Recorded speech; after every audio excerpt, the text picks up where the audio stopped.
name is Kelsey Allen, and welcome to Delmarva Discovery Museum. Here, we explore how the landscape of Delmarva has shaped the lives of the people around it. Naturally, we start with the first people, the Native Americans. Now, the Native Americans had a very special relationship with the natural world, as they were dependent on it for all of their uses, such as food, shelter, clothing, and tools. Now, for food, they were mostly hunter-gatherers. They usually would hunt for deer, for fish, shellfish, and they would gather berries and plants, eventually learning to cultivate their own food, such as corn, beans, and squash.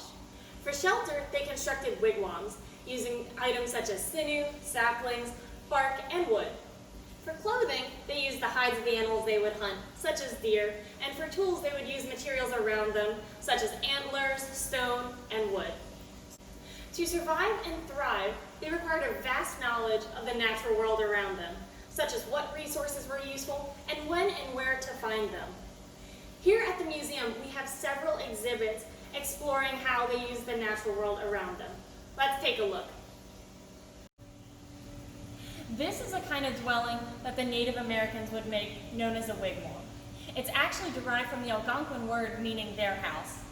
This is an example that is much smaller than it would normally be made. However, it shows you how it was constructed and the framework within.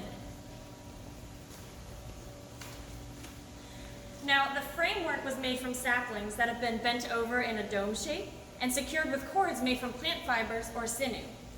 The roof is bark, and the walls are constructed with mats of marsh grasses or reeds. Let's take a look at another example of how the Native Americans used the natural world to construct items for themselves. This is the kind of boat that Native Americans would use to travel the waterways and catch fish, known as a dugout canoe. It's interesting how it was made. They didn't have metal tools that we have today, so they had to use what nature gave them. They would take a single log and they would start a fire right in the middle and wait for it to burn. Once it burned, it would get soft and charred. They were able to scoop out the charred material with oyster shells or small shovels that they made from stone. Once it's scooped out, you're able to go and shape it to the way that you need it so you have a boat you can take on the water. Did you know that there are still descendants of these Native Americans here today? The Pocomoke Indian Nation made this dugout canoe using traditional methods. Thank you very much for joining us at Delmarva Discovery Museum. We look forward to seeing you here. My name is Kelsey, and I hope to see you soon.